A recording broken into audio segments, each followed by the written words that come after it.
नमस्कार दोस्तों, स्वागत है आपका अपने channel keys to success academy में। आज के इस वीडियो में एमपीपीएससी मेंस 2024-25 के लिए पेपर 4 की जो बुक है उद्यमिता प्रबंधन व्यक्तित्व विकास एवं केस स्टडी, इसकी बुक देखेंगे। और बुक का नाम है, आपको पता है यहाँ पे जैसे कि दिख रहा होगा, दर्पण पब्लिकेशन की बुक अपने पास अभी अवेलेबल है। तो इसी बुक का रिव्यू करेंगे अपन, ठीक है। और देखते हैं कि इसमें कैसा कंटेंट है, क्या ये बुक आपको लेना चाहिए या नहीं लेना चाहिए, या फिर और किसी बुक के लिए आपको वेट करना चाहिए, कोई और मार्केट में बुक आ जाए तो उस हिसाब से लेंगे। तो अपना बुक रिव्यू करने का उद्देश्य यही होता है कि आपको मेन कंटेंट पता चल जाए, हर एक टॉपिक का एक एक दो क्वेश्चन पता चल जाए, जिससे कि आपको अन्य जो भी बुक आप लोग देखना चाह रहे हैं तो उससे आप बढ़िया तरीके से कंपेयर करके जो भी आपको सूटेबल लगता है वो ले लें। क्योंकि आपको पता है कि भाई 400-500 प्रिंट होता है, ठीक है। और इसी बुक का अगर एमआरपी के बारे में बात कर ली जाए तो जो इसका एमआरपी छपा हुआ है बुक में पीछे 499 रुपीज़ है, ठीक है। और फिर इसमें आपको पता है अलग अलग डिस्काउंट मिलता है। अगर आप लोग बैतूल से लेना चाहेंगे तो यहाँ पर आपको भगवान बुक डिपो से आपको ठीक ठाक डिस्काउंट मिल जाएगा, जो भी आपकी नॉर्म्स है उस हिसाब से। बाकी फिर आप भोपाल इंदौर से कहीं से भी या अमेजन जहाँ से भी लेना चाहते हैं वो स्वतंत्र है। तो चलिए आज का वीडियो स्टार्ट करते हैं। कंटेंट देखते हैं किस प्रकार का कंटेंट है, ठीक है। देखिए यहाँ पे आप यूनिट 1 दे सकते हैं, जो भी सिलेबस है उसके अकॉर्डिंग यहाँ पे सब कुछ आपको ये दिख जाएगा कि भाई क्या क्या टॉपिक है, ठीक है। तो उस हिसाब से अपन इसके कंटेंट देखेंगे। तो यहाँ पर आपको दिख रहा है कि पहला है, इन्होंने जो उद्यमिता की अवधारणा और एवं विकास है, पहले यूनिट है, उसमें इन्होंने अवधारणा और उसका महत्व बताया, ठीक है। फिर उसके आगे जा कर के यहाँ पर इन्होंने मतलब जो भी अंदर कंटेंट है उसका आपको ब्रीफ में सामने बता दिया है कि भाई हमने इस यूनिट में क्या क्या डिस्कस करेंगे, जैसे कि आप लोग स्कूल में पढ़ते थे वैसे ही। तो यहाँ पहले में अवधारणा, फिर लक्षण, फिर प्रक्रिया, फिर मुद्दे, वैधानिक आवश्यकता क्या है उसकी, महिला उद्यमियों के सामने आने वाली चुनौतियाँ, भारत में उद्यमिता का विकास, स्टार्टअप मेक इन इंडिया, और ये सब चीज़ें हैं जो इसमें डिस्कस की गई है। तो उद्यमिता की अवधारणा के ऊपर देख लेते हैं। तो उद्यमिता की अवधारणा के ऊपर यहाँ पे आपको डिस्कशन में थोड़ा सा जो भी थ्योरी वो मिल जाएगी, प्लस यहाँ पे फ्लो चार्ट मिल जाएगा, जिस हिसाब का अगर आप लोग फ्लो चार्ट भी यूज़ करते हैं तो आपको फ़ायदा होता है एग्जाम में, आपको पता ही है। फिर वन लाइनर मिल जाएंगे यहाँ पर कि किसने किसका विकास किया उसके बारे में जानकारी मिलती है, ठीक है। आगे जा कर के देखते हैं अपन और क्या मिल जाता है यहाँ पर।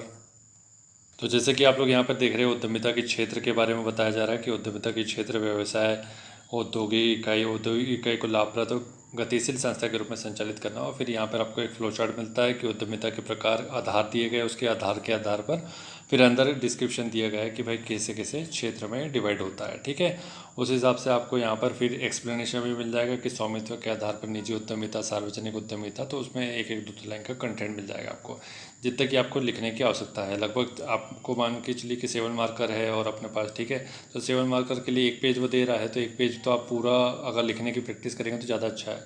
क्योंकि आपको पता है 6 मार्कर था आपका 2019 में, तो उसमें एक पेज तो लिखना ही पड़ता था। तो 7 मार्कर के हिसाब से आपको जो भी आप डिस्क्रिप्शन में लिख रहे हैं तो 2-2, 3-3 पॉइंट तो आवश्यकता ही है। आपको बहुत ज़्यादा अतिरिक्त नहीं पढ़ना है, जितने की ज़रूरत है उतने ही पढ़ेंगे तो उतने में आपका काम होगा, ठीक है। तो यहाँ पे देखिए, यहाँ पे कंटेंट आपको दिख रहा है 2-2, 3-3 लाइन में है, प्रॉपर तरीके से आपको वन लाइनर के तौर पे मिल जाता है। मतलब ऐसा नहीं कि आपको बहुत ज़्यादा मेहनत करने की आवश्यकता है। बुक ऐसी भी नहीं होनी चाहिए कि दुनिया भर की थ्योरी डाल दी हो उसमें और फिर आपको ढूंढना पड़ रहा है, फिर अंडरलाइन करना पड़ रहा है, फिर उसमें हाईलाइट करना पड़ रहा है, फिर उसमें से कंटेंट निकालना पड़ रहा है, तो उसमें मेहनत ज़्यादा हो रही है। तो यहाँ पर आपको ये थोड़ी सी मेहनत बच जाएगी। हाईलाइट और अंडरलाइन करना तो यहाँ पर भी पड़ेगा आपको, लेकिन वहाँ पर बहुत ज़्यादा, एक तो छोटे फॉन्ट होते हैं, अब छोटे फॉन्ट हो गए तो उसमें से ज़्यादा फिर दिक्कत हो जाती है, तो वो चीज़ नहीं है। चलिए अच्छी बात है ये, ठीक है। यहाँ पर आपको एक कंटेंट मिल दिख जाता है, यहाँ पे 2-4-5-6 पेज आपको दिखा देते हैं। उसके बाद आपको फिर अपन केस स्टडी की तरफ ले चलेंगे, ठीक है। तो यहाँ पे उद्यमिता प्रबंधन में अंतर भी दिखा हुआ है, ठीक है। आगे चलते हैं अपन इसमें। देखिए एक चीज़ और ये है कि हर एक यूनिट के पीछे आपको कुछ अभ्यास प्रश्न मिलेंगे, तीनों प्रकार के मिल जाएंगे, अति लघु उत्तरी, लघु उत्तरी और दीर्घ उत्तरी। तो आपको इसको प्रैक्टिस करनी चाहिए। मतलब जो भी आप पढ़ ले रहे हैं यूनिट, तो इसको इस हिसाब से प्रैक्टिस कीजिए। अगर शुरुआत में आप लोग आंसर शीट, मतलब आपको टेस्ट सीरीज कहीं नहीं लगानी है, तो आप स्टार्टिंग में इनकी जो भी लिखे हुए क्वेश्चन उसको डील कर सकते हैं, ठीक है। तो इस हिसाब से आपको हर एक यूनिट के पीछे आपको कुछ ना कुछ प्रकार के क्वेश्चन मिल जाएंगे और उन्हीं क्वेश्चन को आपको डील करना है, ठीक है। तो अपन अब चलते सीधे केस स्टडी की। और आपको कंटेंट तो यहाँ पे दिखी गया है कि भाई एकदम अप टू डेट तरीके से बनाया गया है। 2-2, 3-3 लाइन जो चाहिए होती है वो लिखा हुआ है, ठीक है। और बुक में फ्रंट पेज पे लिखा हुआ है कि भाई बुक में वैसे बनाते समय सारी सावधानी के साथ बनाई गई है। बुक में किसी प्रकार की त्रुटि अगर पाई जाती है तो उसके लिए जो प्रकाशक है और जो राइटर है वो जिम्मेदार नहीं है, ऐसे साफ साफ शब्दों में लिखा गया है, ठीक है। तो वैसे कोशिश यही करते हैं सब बुक पब्लिकेशन वाले कि भाई आपको जो भी चीज़ है वो कंटेंट आपका मतलब गलत तो ना हो। यहाँ पर यूनिट 4 को भी देख लीजिए, समग्र व्यक्तित्व एवं विकास। तो यहाँ पर आपको यहाँ पे टोटल आपको इंट्रोडक्शन मिल जाएगा। इंट्रोडक्शन के बाद यहाँ पर आपको थ्योरी मिल जाएगी, ठीक है। तो यहाँ पे आप देख सकते हैं अच्छे से कि समग्र व्यक्तित्व के ऊपर क्या कंटेंट मिलता है और क्या इसी बुक से आपको नोट्स बनाना चाहिए कि नहीं, ये भी आपको जानकारी यहाँ से मिल जाएगी। ठीक है, क्योंकि आपका जो नोट्स बनता है एक ही बार बनता है, फिर उसका जो एक बार नोट्स बनने का सामान्य नोट्स मतलब शॉर्ट नोट बनता है। तो आपको यहाँ पे दिख रहा है कि भाई यहाँ से अगर नोट्स बना लिए तो वो अपने आप में शॉर्ट नोट हो जाएगा। ठीक है, तो डबल मेहनत तो करने की ज़रूरत नहीं पड़ेगी। फिर यहाँ पे परिभाषा सबके 2-3 लोग के हिसाब से लिखी गई है, जो कि वेटेज बढ़ाता है। फिर विशेषता मिल जाएगी व्यक्तित्व की, फिर उसके बाद आगे जाएंगे तो फिर व्यक्तित्व के तत्व कौन कौन से हो जाएंगे, है ना, व्यक्तित्व के पहलू क्या हो जाएंगे। तो यहाँ पे सब कुछ जानकारी मिल रही है और अप टू डेट तरीके से मिल रही है। यहाँ पे आपको फ्लो चार्ट भी मिल ही रहा है व्यक्तित्व के प्रकार, तो ये हो जाएगा। ठीक है, तो ये पेपर 4 का जो समग्र व्यक्तित्व है उसके बारे में कंटेंट आप यहाँ पे देख रहे हैं। ठीक है, आपको केस स्टडी दिखा देते। केस स्टडी भी लगभग इन्होंने 50 केस स्टडी डाल के रखी हुई है। ठीक है, और आपको कुछ एग्जांपल भी मिल जाएगा, तो एग्जांपल आप दे सकते हैं कि भाई केस स्टडी में आपको कैसे डील करना है। पहले तो इन्होंने आपको डील करके बताया कि भाई केस स्टडी को कैसे डील करेंगे, फिर उसके बाद इन्होंने खुद ने ही आपको 20-30 मतलब केस स्टडी दे दी है कि आप खुद भी सॉल्व करके देखिए, उसमें क्वेश्चंस भी दिए गए हैं। ठीक है, तो वो सब आपका काम हो जाएगा। तो इसमें अपन देखते हैं, तो ये केस स्टडी है और उसके पहले कुछ टॉपिक इन्होंने डाले हुए हैं। जैसे कि आपको पता है कि यहाँ पे कुछ ऐसे टॉपिक भी लिखे हुए हैं जो यूनिट इसका 3rd है केस स्टडी के पहले वाला, कि विभिन्न प्रकार के जो मुद्दे हैं तो वो आपको बताना है। तो उसमें विधिक जागरूकता कार्यक्रम के ऊपर इन्होंने जैसे एक एग्जांपल ले लिया जाए उसमें से, तो उसके उद्देश्य क्या है, संवैधानिक व्यवस्था क्या है, कानूनी सहायता किस तरीके से ले सकते हैं आप।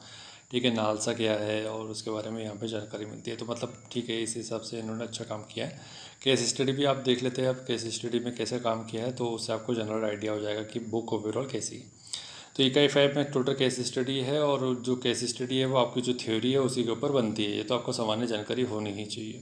ठीक है, तो केस स्टडी यहाँ पे दी गई है, उद्यमिता एवं विकास आधारित केस स्टडी। तो यहाँ पे टॉपिक दिए गए, मतलब उसके बारे में आपको कॉम्प्रिहेंशन मिल जाएगा, उसके कुछ क्वेश्चन मिल जाएंगे आपको, फिर उसके हिसाब से लिखना है कि भाई कैसे लिखना है। ठीक है, तो यहाँ पे आपको विभिन्न प्रकार की case study to the topic, जो टॉपिक है उसके हिसाब से मिल रही है। ठीक है, तो उस हिसाब से आपको करना है यहाँ पर।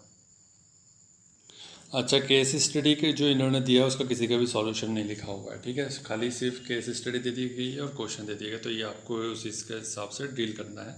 इन्होंने कोई एग्जांपल इसमें दिया नहीं है। ठीक है, तो आपको ये बुक लगभग दिख गई है कि इसमें जो कंटेंट है किस प्रकार से है। अगर आपको ऐसा लगता है कि बुक बहुत अच्छी है तो आप ले सकते हैं, और ऐसा लगता है कि बुक में उतना खास कंटेंट नहीं है तो आप इग्नोर कर सकते हैं। ये सब आपके ऊपर स्वतंत्र है। हम तो आप यहाँ पे दे सकते हैं बुक, अगर या आपको लगता है, देखिए लैंग्वेज तो इजी होती है, ये तो अच्छी बात होती है दर्पण की।